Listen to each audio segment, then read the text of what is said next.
Germany പലരുടെയും സ്വപ്നഭൂമിയാണ്. പക്ഷേ ഇവിടെ ജീവിക്കുമ്പോൾ അടിയന്തര സാഹചര്യങ്ങൾ വന്നാൽ എന്ത് ചെയ്യണം? ആശുപത്രിയിൽ പോയാൽ നമ്മുടെ നാട്ടിലെ പോലെ പെട്ടെന്ന് ചികിത്സ കിട്ടുമോ? നമ്മുടെ പാർട്ട്ണർക്ക് ഭാഷാ പഠനം എന്തുകൊണ്ട് അനിവാര്യമാണ്? എങ്ങനെ ഒരു ഇൻസ്റ്റിറ്റ്യൂട്ട് കണ്ടെത്താം? ഈ കാര്യങ്ങളൊക്കെയാണ് നമ്മൾ ഈ വീഡിയോയിലൂടെ കാണാൻ പോകുന്നത്. എന്നാത്തിനാ എന്തിനാണ് പുറത്തിറങ്ങിയത്? വയ്യാത്തോണ്ടാണോ പുറത്തിറങ്ങിയത്? ഡോക്ടറെ കാണാൻ പോവാ അല്ലേ? ബസ് ഭയങ്കര 2 മിനിറ്റും കൂടെ ഉള്ളൂ അല്ലേ? അവൻ പറഞ്ഞതുപോലെ തന്നെ ഇങ്ങനൊരു യാത്ര പോകാനുള്ള കാരണം ഇന്നലെ വൈകുന്നേരം കിൻഡർ ഗാർഡനിൽ നിന്നും വന്നത് മുതൽ കുഞ്ഞാവയ്ക്ക് ചെറിയൊരു ഛർദി. വൈകുന്നേരം ആയതുകൊണ്ട് ക്ലിനിക്കുകൾ അടച്ചിരുന്നു. എമർജൻസി ആണെങ്കിൽ മാത്രം ഹോസ്പിറ്റലിലേക്ക് പോകാമെന്ന് കരുതി ഞങ്ങൾ കാത്തിരുന്നു. ഇപ്പോൾ രാവിലെ തന്നെ ഡോക്ടറെ കാണിക്കാൻ പോകുന്ന വഴിയിലാണ്. നാട്ടിലെ പോലെ ഇവിടെ അസുഖം വന്നാൽ ഉടനെ തന്നെ ഹോസ്പിറ്റലിലേക്ക് ഓടിപ്പോകാൻ സാധിക്കില്ല കേട്ടോ. ജർമ്മനിയിൽ 2 തരം ഡോക്ടർമാരാണ് നമ്മൾ പ്രധാനമായും അറിഞ്ഞിരിക്കേണ്ടത്. മുതിർന്നവർക്ക് ഹൗസ് അറസ്റ്റ് അല്ലെങ്കിൽ ജനറൽ ഫിസിഷ്യൻ എന്ന് പറയും. കുട്ടികൾക്ക് കിൻഡർ അറസ്റ്റ് അല്ലെങ്കിൽ പീഡിയാട്രീഷ്യൻ. ഇവിടെ എന്തെങ്കിലും അസുഖം വന്നാൽ നമ്മൾ ആദ്യം പോകേണ്ടത് ഇവരുടെ അടുത്താണ്. ജർമ്മനിയിലെ ഹോസ്പിറ്റലുകൾ പ്രധാനമായും എമർജൻസി കേസുകൾക്കും സർജറികൾക്കുമുള്ളതാണ്. സാധാരണ പനിയോ ഛർദിയോ ആയി ഹോസ്പിറ്റലിൽ പോയാൽ മണിക്കൂറുകളോളം കാത്തിരിക്കേണ്ടി വരും. കാരണം ഇവിടെ അപകടങ്ങളിൽപ്പെട്ടവർക്കായിരിക്കും മുൻഗണന. അതുകൊണ്ട് തന്നെ നിങ്ങളുടെ വീടിനടുത്തുള്ള ഒരു ഹൗസ് അറസ്റ്റിനെയോ കിൻഡർ അറസ്റ്റിനെയോ നേരത്തെ തന്നെ കണ്ടുപിടിച്ച് വെക്കുക എന്നത് വളരെ പ്രധാനമാണ്. ഗൂഗിൾ മാപ്പിലോ അല്ലെങ്കിൽ ഡോക്ടർ ലിപ്പ് പോലുള്ള ആപ്പുകളിലോ നോക്കിയാൽ നമ്മുടെ വീടിനടുത്തുള്ള ഡോക്ടർമാരെ കാണാം. ഇതിൻ്റെ ഏറ്റവും വലിയ ഗുണം എന്താണെന്ന് വെച്ചാൽ നമ്മൾ സ്ഥിരമായി ഒരാളെ കാണുമ്പോൾ നമ്മുടെയും കുട്ടികളുടെയും മുഴുവൻ അസുഖ വിവരങ്ങളും അവരുടെ കയ്യിലുണ്ടാകും. എന്തെങ്കിലും സ്പെഷ്യലിസ്റ്റ് ഡോക്ടറിനെ കാണണമെങ്കിൽ പോലും ഇവർ പറഞ്ഞിട്ട് പോകുന്നതാണ് ഇവിടുത്തെ രീതി. ഇപ്പോൾ നമ്മൾ കാണാൻ പോകുന്ന കിൻഡർ അറസ്റ്റിൻ്റെ ക്ലിനിക്ക് നമ്മൾ താമസിക്കുന്ന സ്ഥലത്ത് നിന്നും ഏകദേശം 20 മിനിറ്റ് ദൂരമുണ്ട്.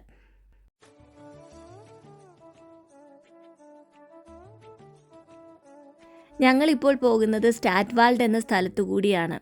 എന്തു മനോഹരമായ വഴികളാണല്ലേ! ഇരുവശവും മരങ്ങൾ നിറഞ്ഞ് പ്രകൃതി ഭംഗിയുള്ള ഈ വഴികളിലൂടെയുള്ള യാത്ര അത് തന്നെ മനസ്സിനൊരു സുഖമാണ്. ഈ മനോഹരമായ കാഴ്ചകൾ ആസ്വദിച്ചാണ് ഞങ്ങൾ ക്ലിനിക്കിലേക്ക് എത്തുന്നത്. ഇനി മറ്റൊരു പ്രധാന കാര്യം കൂടി പറയാം. കുട്ടികൾക്ക് ഇങ്ങനെ അസുഖം വന്നാൽ ജോലിക്ക് പോകുന്ന മാതാപിതാക്കൾ എന്ത് ചെയ്യും? അവിടെയാണ് ജർമ്മനിയിലെ മറ്റൊരു വലിയ ഗുണം. കുട്ടികൾക്ക് അസുഖമായാൽ അവരെ നോക്കാൻ മാതാപിതാക്കൾക്ക് കിൻഡർ ക്രാങ്ക് ടാഗെ എന്ന പേരിൽ ശമ്പളത്തോടു കൂടിയ അവധിക്ക് അർഹതയുണ്ട്. കുട്ടികളെ ഡോക്ടറെ കാണിക്കുമ്പോൾ നമ്മൾ ഓഫീസിൽ ഹാജരാക്കാൻ ഒരു സർട്ടിഫിക്കറ്റ്, അർച്ച്ലിഷെ ബെഷൈനികുങ് എന്ന് പറയും, അത് ചോദിച്ചു വാങ്ങിയാൽ മതി. ഇത് നമ്മുടെ ഇൻഷുറൻസ് വഴി ലഭിക്കുന്ന ഒരു വലിയ ആനുകൂല്യമാണ്. അതുകൊണ്ട് ജോലി നഷ്ടപ്പെടുമെന്നോ ശമ്പളം കുറയുമെന്നോ പേടി ഇല്ലാതെ നമ്മുടെ കുട്ടികളുടെ കൂടെ ഇരിക്കാൻ നമുക്ക് സാധിക്കും. ഇനി ഒരു കാര്യം കൂടി പ്രത്യേകം ശ്രദ്ധിക്കുക. ജർമ്മനിയിൽ ഒരു ഡോക്ടറെ കാണാൻ പോകുന്നതിന് മുമ്പ് അപ്പോയിൻമെൻറ്റ് അല്ലെങ്കിൽ ടെർമിൻ എടുക്കുന്നത് വളരെ പ്രധാനമാണ്. നമ്മുടെ നാട്ടിലെ ക്ലിനിക്കിൽ പോയി ടോക്കൺ എടുത്ത് വെയിറ്റ് ചെയ്യുന്നത് പോലെയല്ല ഇവിടുത്തെ രീതി. ഏറ്റവും എളുപ്പ വഴി ഡോക്ടറുടെ ക്ലിനിക്കിലേക്ക് നേരിട്ട് ഫോൺ ചെയ്ത് അപ്പോയിൻമെൻറ്റ് ചോദിക്കുക എന്നതാണ്. ഇനി കുഞ്ഞിന് പെട്ടെന്ന് തീരെ വയ്യാതാവുകയോ അടിയന്തരമായി ഡോക്ടറെ കാണേണ്ട സാഹചര്യം വരികയോ ചെയ്താൽ നിങ്ങൾ രാവിലെ തന്നെ ക്ലിനിക്കിലേക്ക് ഒന്ന് വിളിച്ചു പറയണം. ഇതിനെ അവർ അക്യൂട്ട് സ്പ്രഷ് സ്റ്റുണ്ടെ എന്നാണ് പറയുക. നമ്മൾ വരുന്നുണ്ടെന്ന് മുൻകൂട്ടി അറിയിച്ചാൽ ഡോക്ടറെ കാണാൻ എളുപ്പമായിരിക്കും. അങ്ങനെ ഞങ്ങൾ ഡോക്ടറെ കണ്ട് പരിശോധനയൊക്കെ കഴിഞ്ഞതിന് ശേഷം ഡോക്ടർ പറഞ്ഞത് പേടിക്കാനൊന്നുമില്ല, എന്തെങ്കിലും കഴിച്ചത് ദഹിക്കാത്തത് കൊണ്ടുണ്ടായ ചെറിയൊരു അസ്വസ്ഥത മാത്രമാണ് എന്നാണ്. ഡോക്ടർ പ്രത്യേകിച്ച് മരുന്നുകളൊന്നും തന്നതില്ല. നന്നായി വെള്ളം കൊടുക്കാനും അതുപോലെ ലൈറ്റായിട്ടുള്ള ഭക്ഷണങ്ങൾ നൽകാനും മാത്രമാണ് പറഞ്ഞത്. ജർമ്മനിയിൽ എനിക്ക് പേഴ്സണലായി തോന്നിയിട്ടുള്ളൊരു കാര്യം ഇവിടെ പെട്ടെന്നൊന്നും മരുന്നുകൾ, പ്രത്യേകിച്ച് ആൻറ്റിബയോട്ടിക്കുകൾ എഴുതി തരില്ല എന്നതാണ്. ശരീരത്തിന് സ്വയം സുഖപ്പെടാനുള്ള സമയം നൽകുക എന്നതാണ് ഇവിടുത്തെ രീതി. നന്നായി വെള്ളം കുടിക്കുക, ലഘു ഭക്ഷണം കഴിക്കുക, നന്നായി വിശ്രമിക്കുക, ഇതാണ് ഇവിടുത്തെ ഏറ്റവും വലിയ മരുന്ന്.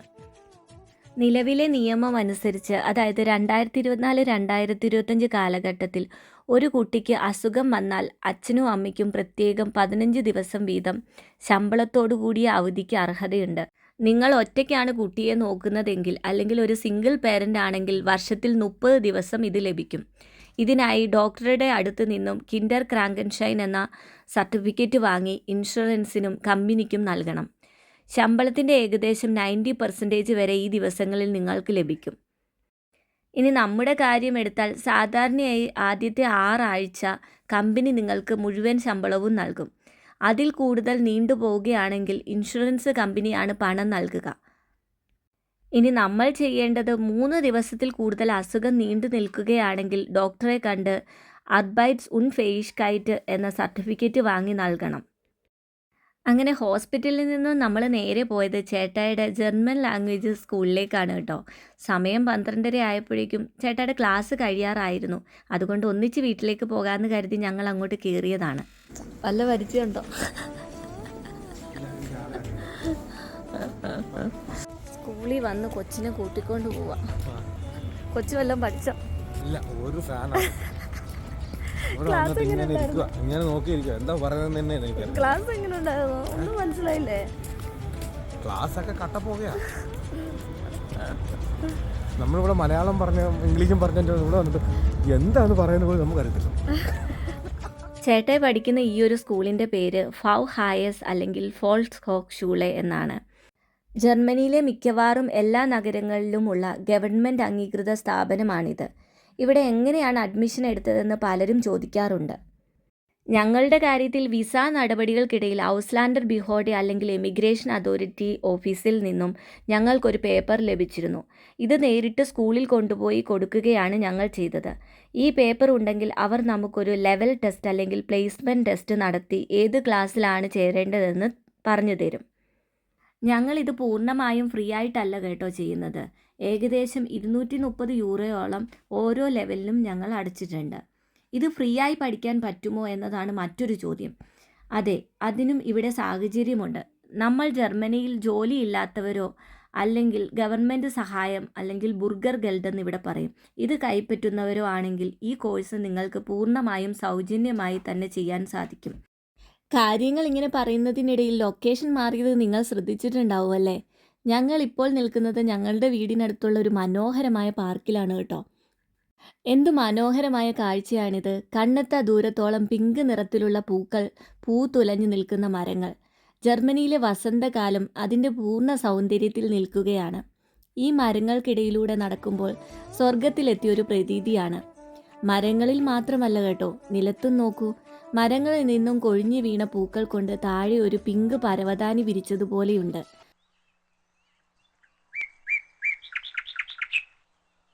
കുട്ടികൾക്ക് അസുഖം വരുമ്പോൾ അവരെ ഇങ്ങനെ വീടിനുള്ളിൽ മൂടി പുതച്ച് കിടത്താതെ പുറത്തേക്കൊക്കെ ഒന്ന് ഇറക്കി ഒന്ന് ഫ്രഷ് എയർ കൊള്ളിക്കുന്നത് നല്ലതാണെന്നാണ് എൻ്റെ അഭിപ്രായം. കുഞ്ഞാവെ ഇങ്ങനെ ഈ മനോഹരമായ പാർക്കിൽ അല്പനേരം ഇരുത്തിയപ്പോൾ അവൻ്റെ മുഖത്തൊരു ഉന്മേഷം വന്നതുപോലെ എനിക്ക് തോന്നി. മനസ്സിനും ശരീരത്തിനും ഈ ശുദ്ധവായു നൽകുന്ന ഒരാശ്വാസം അത് വലുതാണ്. അവിടെ നിന്ന് ഞങ്ങൾ നേരെ പോയത് ടെഡി എന്ന ഷോപ്പിലേക്കാണ് കേട്ടോ. കുറച്ച് അത്യാവശ്യ സാധനങ്ങൾ വാങ്ങിക്കേണ്ടതായിട്ടുണ്ട്. എന്താണ് ഈ ടെഡി എന്നുള്ളതല്ലേ? എന്താണ് ഇതിൻ്റെ പ്രത്യേകതയെന്ന് ചോദിച്ചാൽ വളരെ കുറഞ്ഞ വിലയിൽ നിത്യോപയോഗ സാധനങ്ങൾ ഇവിടെ കിട്ടും. ഇത് ഒരു ബഡ്ജറ്റ് ഷോപ്പ് എന്ന് നമുക്ക് വേണമെങ്കിൽ വിളിക്കാം. ഇവിടെ വന്നാൽ വീട് അലങ്കരിക്കാനുള്ള സാധനങ്ങൾ, സ്റ്റേഷനറി, കിച്ചൺ ഐറ്റംസ്, ചെറിയ കളിപ്പാട്ടങ്ങൾ, ക്രാഫ്റ്റ് സാധനങ്ങൾ, പിന്നെ പാർട്ടി ഐറ്റംസ് എന്നിവയുടെയൊക്കെ ഒരു വലിയ ശേഖരം തന്നെ നമുക്ക് കാണാൻ സാധിക്കും.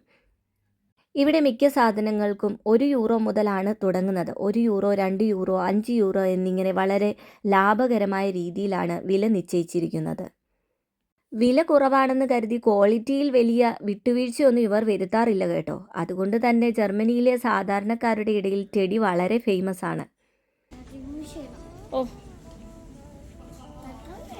വേണ്ട വേണ്ട, അവിടെ നിന്ന് വെച്ചാൽ മതി.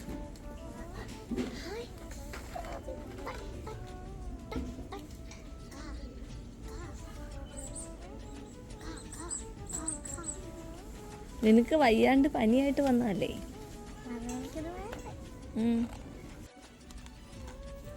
ചേട്ടായിക്ക് ഇഷ്ടപ്പെട്ട സെക്ഷൻ ഏതാണോ?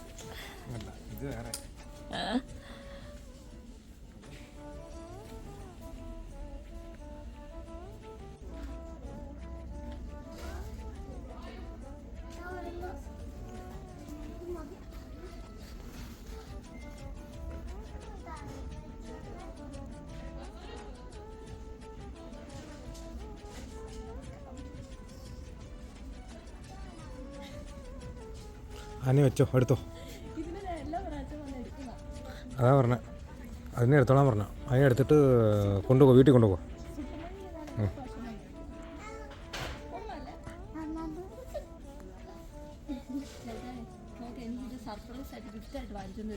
എന്തതിനാ? ഇതിനാ ഒരു സുട്ടുമണീനെ പോരെ.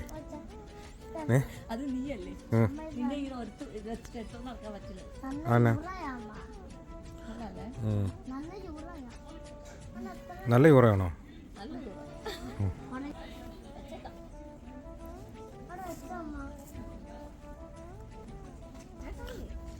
എടാ നീ വേണ്ടടാ, നിന്നെ ഇവിടെ ആരാ കൊണ്ടുവച്ചേ? അതാ നിന്നെ ആരാ കൊണ്ടുവച്ചേ ഇവിടെ? നോക്ക്, അതേ സെയിം ഫേസ് സെയിം സൈസ്. അതാ പറഞ്ഞേ, സെയിം സൈസ് സെയിം. അത്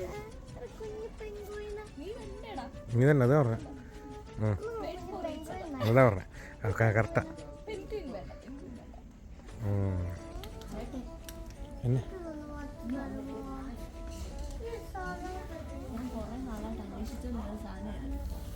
നമുക്ക് സദ്യ ഇത് ഒരുക്കുമ്പോൾ നിലത്തിരുന്ന് ചോറുണ്ടാനായിട്ട് ഇപ്പം നല്ലതായിരിക്കും. ഞാൻ എത്ര കാലം കൊണ്ട് അന്വേഷിക്കാറില്ല. അതെ, എടുത്തോണ്ട് പോകാനുള്ള പരിപാടിയാണോ? ആ, അതെങ്ങനെ കൊണ്ടുപോകും? നീ തൂക്കിക്കോണോ? ഞാൻ പിടിക്കത്തില്ല, ഞാൻ എടുക്കത്തില്ല. എന്തായാലും ഞാൻ ഇപ്പം അതുകൊണ്ട് എനിക്ക് വാങ്ങണം. ഇപ്പോൾ ഒരാൾ പായം മേടിച്ചോണ്ട് വരുന്നുണ്ടേ. നടന്ന് വരുവാ, കണ്ടാണേ. ഇല്ല, പറ്റത്തില്ല. എണ്ണം കുടിച്ചാൽ മതി. നോക്കട്ടെ, ഞാൻ പറഞ്ഞു ഇത് എടുത്തോണ്ട് വരാൻ ബുദ്ധിമുട്ടാണ്. എത്ര ഇച്ചിരി ദൂരം ഉണ്ടോ? നീ കുത്തണ്ട, നീ അതിനകത്ത് കയറി കിടന്നു ചുരുണ്ട്. പറ്റത്തില്ല, ഞാൻ പറഞ്ഞു എടുക്കണ്ടെന്ന് പറഞ്ഞു.